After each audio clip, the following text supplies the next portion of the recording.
Hi everyone, welcome to another video for the Reproducible Rehabilitation Research Education Program, or ReproRehab. This is, I believe, now the fourth video in our sort of crash course introduction to R. We've been through some basic steps of R functions, importing data, merging those data into a single master document.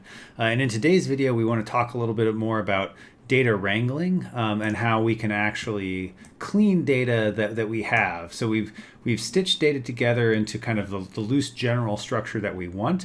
But as we look at this data set in detail, we're going to see that there's a few different problems with it. And we want to kind of get it into a tidier data format to make it a lot easier to work with. So before we actually get into R, let's just take a look again at the ReproRehab repository.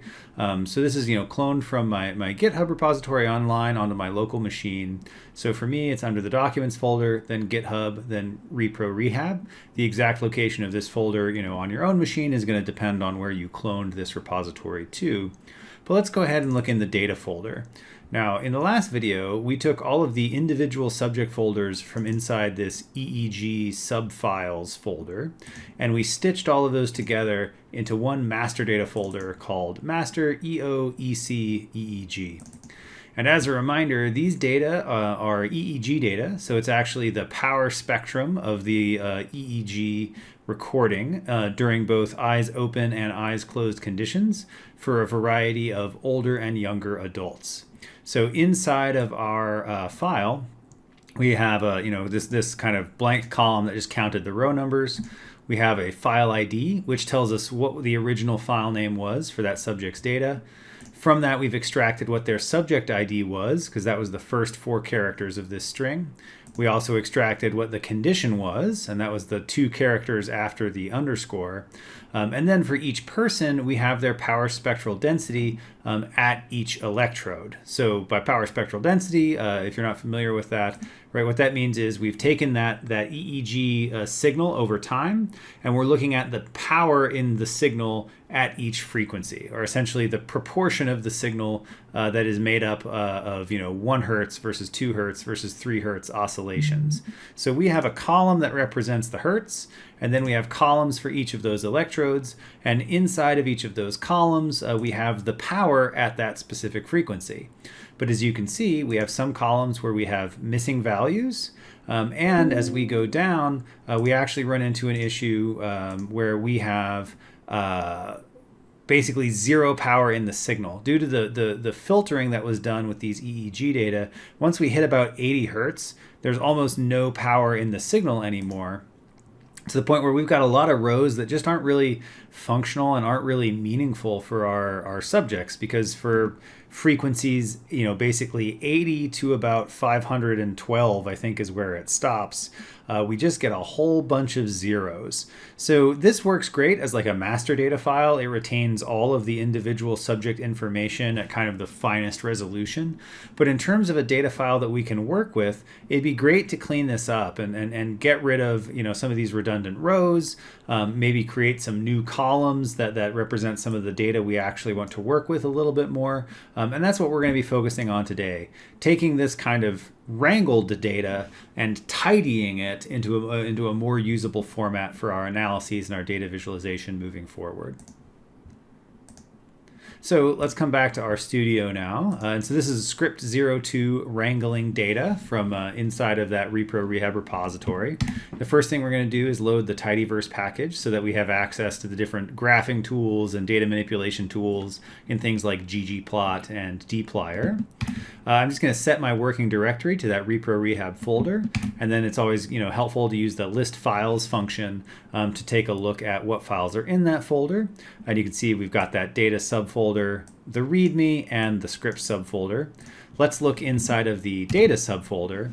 And we have 3 things. We have the processed data file, and that's actually the final output of what we're going to make today. So, it's already going to be in your repository by default, but that's ultimately the thing that we're going to create at the end of today's video. We have the EEG subfiles folder, And then we have a CSV file, which is the master data file we made at the end of the last video. So that's actually what we want to start with. Let's import that master data file. It takes a little second to read it into R because this is pretty big. It's 45,000 observations of 37 variables. And we're going to save that as an object called data. Next, we can select some specific columns in order to do some of the things we want to work with and just show you how the select function works from dplyr. So let's look first at the data so we can see what variables are available to us, right? Again, we've got that first column X, which just marks the rows, the file ID, the subject ID, the condition, and then the frequency. And then we have each electrode from which EEG data were recorded. And if you're not familiar with EEG data, there are 32 channels in this particular configuration, which are located kind of all around the scalp. Things that have an F in it are the more frontal regions, you know, toward the front of the head. Things with a C are more central regions, which kind of cover the area where the frontal lobe starts to turn into the parietal lobe, you know, around the middle of the head. P are those parietal regions up at the back of your head. Occipital has the O at the way back, and the T would be electrodes, you know, roughly over temporal regions on the left and right sides of your head. So, you know, you can look up a picture that shows you the precise locations of these things, but that gives you a general sense of, you know, kind of what's frontal, central, parietal, etc. And the main thing is we have electrodes from all over the scalp, and we're going to want to work with them moving in our data moving forward. So if we wanted to select just specific rows, we can use the select function from dplyr. And so we've used this question mark function before, but if I want to look up and get the help documentation for a particular function, I can do what we have here on line 16 and look at question mark dplyr : select. And I specify dplyr : select rather than just saying select, because if I do that, you can see that I actually have two different select functions. There's one from the mass package and there's one from dplyr. So if there's any confusion, RStudio is going to prompt me and ask me for which one I want. But in this case, I know I want the select function from dplyr, so I can do the name of the package, the double colon, and then the name of the function, and then it will take me to the help documentation. And select is for subsetting columns using their names and types. And then this help documentation would walk you through some of the finer points of how to use this function. But for our purposes right now, let's just say we want to take a couple variables. So we're going to want to take the subject ID, the condition, the frequency, and then the power from electrode FZ. So the Z line is the very central midline of the scalp. So this is the front and center electrode that we want to look at here. And if I do that, you can see it's going to print it to the screen because I didn't save it to anything yet. I just pushed the data frame through a pipe and into the select function. And I got to scroll back a ways, but there we can actually see the beginning of it. So select took my data frame, which has 37 variables, and it pulled out just the 4 that I actually requested inside of that function. So the other way that I could do this is if I didn't want to put data through the pipe into the select function, I could specify the data inside of the select function itself and just say select data equals data, and then give it the name of the columns that I want. And that's going to work just as well, but pipes are really useful because they allow you to sort of daisy chain your different functions together. So I can pipe the data into the select function, and as we'll see in a minute, then I can pipe those results into some other function. But just to show you a little bit more about how the select function works, I don't necessarily have to name all the columns manually. I can also use the colon operator to select a range of consecutive columns. So if we go back to the head of my master data frame, you can see I've got file ID, subject ID, condition, and then Hertz, FP1, FZ, F3. So an easy way to select all of those columns is actually just to say data select subject ID : F3, and that's going to select all of the columns from subject ID to FZ. So if I use that colon, it's great because it simplifies things. I don't have to write as many variable names, but it is going to take all of them in order. It selects all of the consecutive files. Another handy function is the minus sign. So I can use the minus sign to actually drop a particular column. So if I wanted to drop that first X column, I can push data into the select function and say minus X. And now I have all of my previous columns except for that first column X, and now the data frame starts with file ID. Finally, if I actually want to save the output of this, what I can do is I can push the data through the pipe into the select function and then create a new object. So I'm going to create a new data frame called dat2, and I'm going to assign to it the value of what comes out when I push data through the select function. And in this case, I'm going to drop both that first X column and I'm going to drop the file ID, because I'm not as worried about, what the original file name was anymore. I just want to know what the subject was and what condition it was. And I already have that from the subject ID and the condition ID variables. And now if I say head dat2, I can take a look at the header of this new file, and you can see X and the file ID variables are dropped, and it starts with subject ID and condition, and then I have all the power spectra as I normally would, because dat2 is the same length, right? It has the same number of rows as data, but it has 2 fewer columns because I've dropped 2 of those variables. Next, as we saw with the when we had this open in Excel, we had a whole bunch of values down below 80 Hertz that were effectively 0, and we might want to screen those values out. So a handy way to do that is using the filter function. In much the same way that select can be used to filter out particular columns, filter can be used to filter out particular rows. So again, you can use the help documentation to get more information about the filter function. But if I wanted to push my new data frame, dat2, through the filter function, I could select just the data for subject OA01. And if I do that, you can see it's going to pull out just OA01, but all of their conditions and all of their Hertz, because I'm not filtering on anything else. I'm just saying when subject ID equals OA01, give me those rows. If I wanted to do something a little bit different, I could use this pipe to create an OR statement. So I could say filter dat2 when it's OA01 or OA02. And to make what this is actually doing a little more clear, let me actually create a new object called dat3. So we'll go back here and say dat3 is just when we had data from OA01. You can see that that has 1,024 rows. If now I'm going to say dat3 is all the data where the subject ID equals OA01 or it equals OA02, now you can see I have double the number of rows because I've accepted all the data for both OA01 or OA02. So any row that matches one of those 2 criterion is going to get through, and now this is going to have the data from 2 subjects in it. Alternatively, if now I said dat3 is going to be the result of filtering where subject ID equals OA01 and Hertz equals 0.99, now dat3 only has 2 rows, because when I use that AND statement, coming back over here to print this to the screen, you can see that when I said it has to be subject OA01 and Hertz has to be 0.997, there's only 2 rows in which that is true. And that's when we have subject ID in the eyes closed condition with Hertz of 0.997, and subject OA01 in the eyes open condition when Hertz equals 0.997. So I can, specify a single thing or combinations of or and in order to filter out the data to get precisely what I want.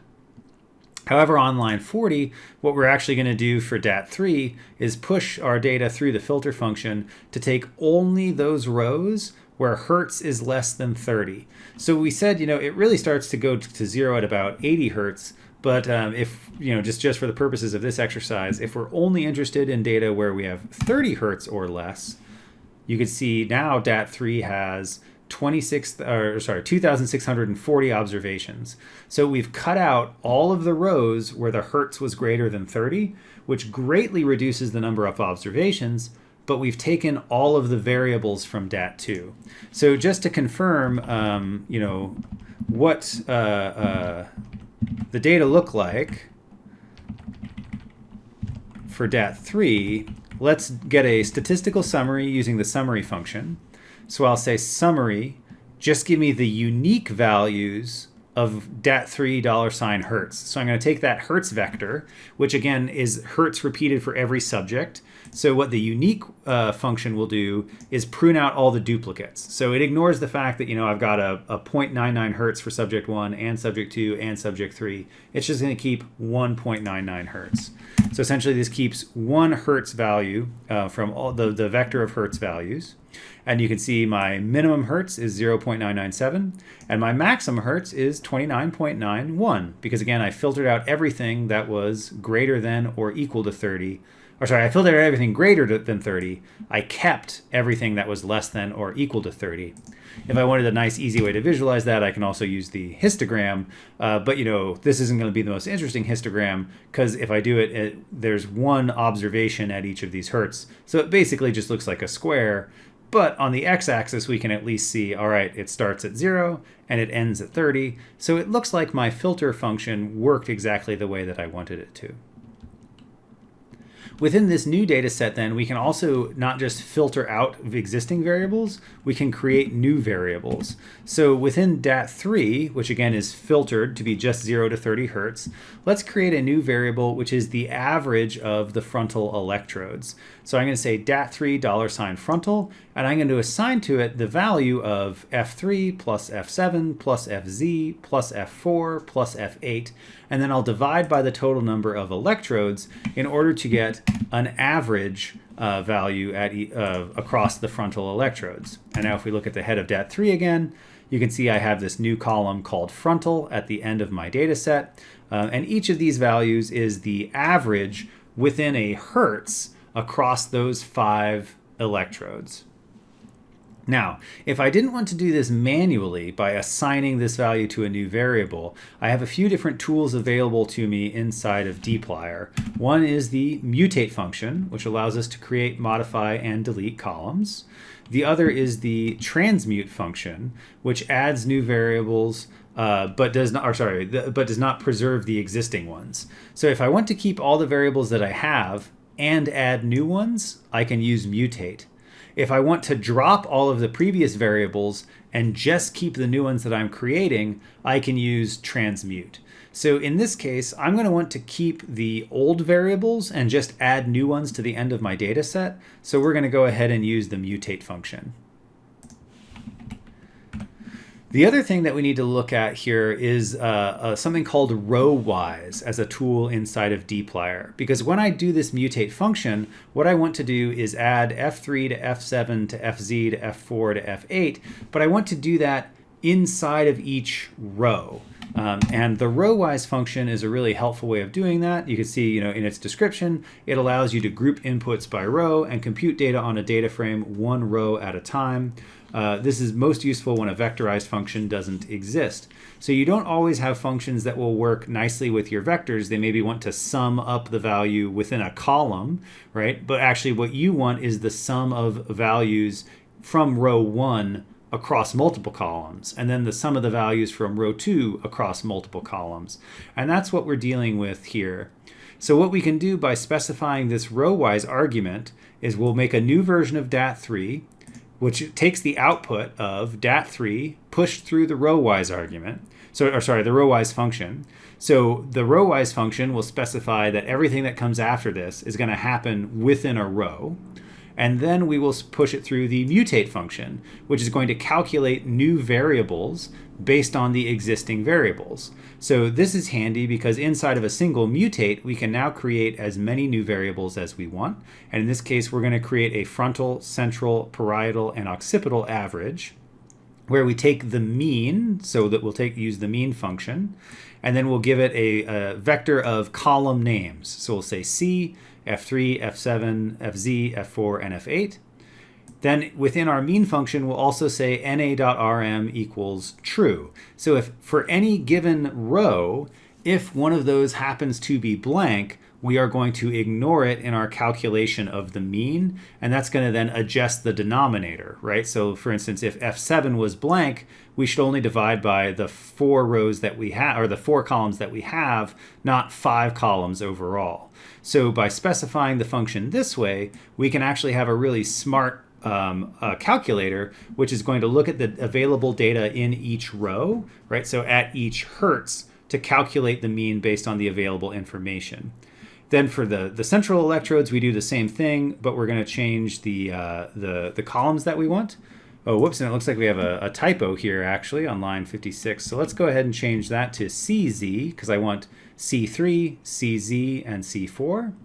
Similarly for the parietal electrodes, it looks like there's a typo here because I want P3, P7, and PZ, P4, and P8. So we need to fix those in order to make sure that those are grabbing the correct columns. Occipital has fewer electrodes available. There's only 3, right? But we'll take O1, OZ, and O2.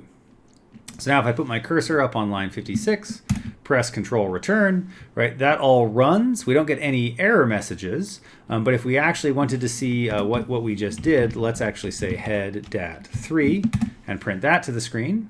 And now, because this is a tibble rather than a data frame, which is the default kind of data type coming out of dplyr, it doesn't actually print all of our columns because they don't all fit on the screen.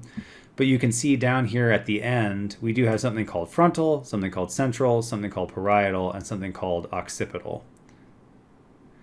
So now we've successfully created those columns. If we wanted to see how it lines up with what we manually calculated before, we can plot the capital F frontal, which we created by hand, against the lowercase f frontal, which we created using the mutate argument.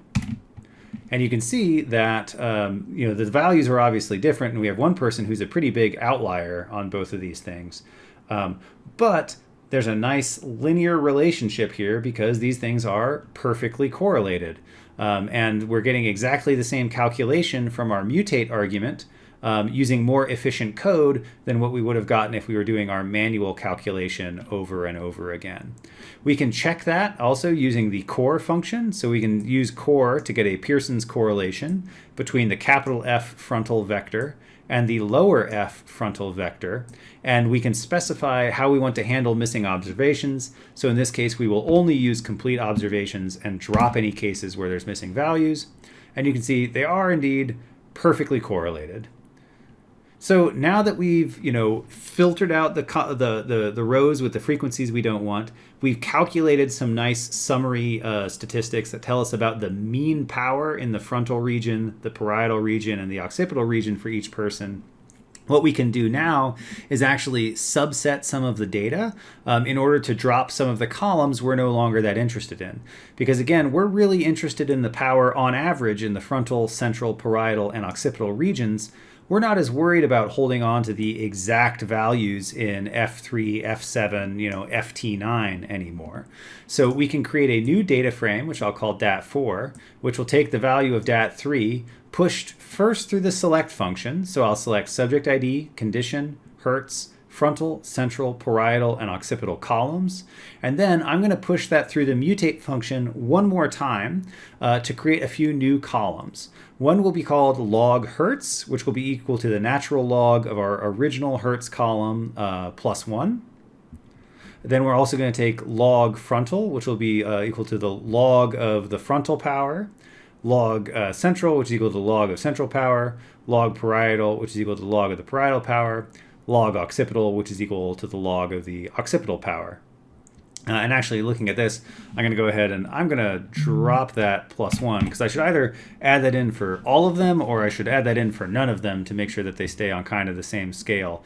But just as a reminder, when you're taking the natural log, if you would take the log of 1, it goes to 0. But I don't think and if you take the log of 0, it goes to negative infinity. So one of the things you can always do is add a plus 1 at the beginning to make sure any zeros now take the value of 1. When you take the log of them, they go back to 0.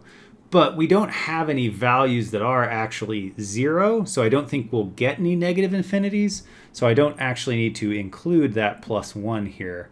So let's go ahead and run this code. Looks like it runs without any problems. let's go ahead and just take a look. So you can see, all right, we've got our hertz, we've got, the frontal power, central power, parietal power, occipital power like we had before, and then we have our mutated variables. Hertz, right, the first value of 0.997 is a negative value when we log transform it, which makes sense, because if this was 1, the natural log of 1 should be perfectly 0. This is a little bit less than 1, so the natural log of that value is a little bit less than 0. So this looks like our log transform has been implemented successfully. And the next thing that we can do is just export this process data so that we can have it in a workable format moving forward. So I'm going to set the working directory to our data folder, and then I am going to use the write.csv function to export this most recent data frame we made, dat4, and I'm going to export it as data_processed_eeg.csv. And then when I do that, I can come back to the data folder. Here we have this data processed EEG. It should have a timestamp that matches on your computer whenever you actually used the write.csv function. If I open that up, you can see, all right, I've got my subject ID column, my condition, and my hertz.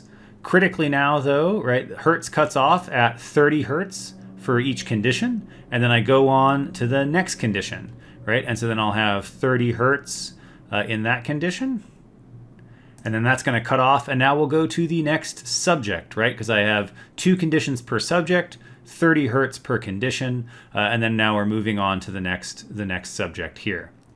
Similarly, in my columns, I have not only the raw values that I wanted, hertz, and then the average frontal, central, parietal, and occipital values. I also have log hertz and the log of the average frontal, central, parietal, and occipital values. In the next video, where we're doing data visualization, we'll show you a little bit more about why we're taking the log of these values.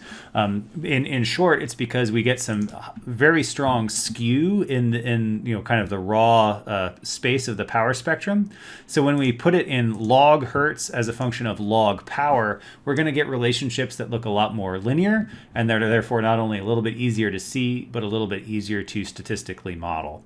But as long as you've got this processed EEG file, you're good to go for now. And in the next video, we'll show you how to take all of this data we've just been tidying up and create some great visualizations to understand the data better.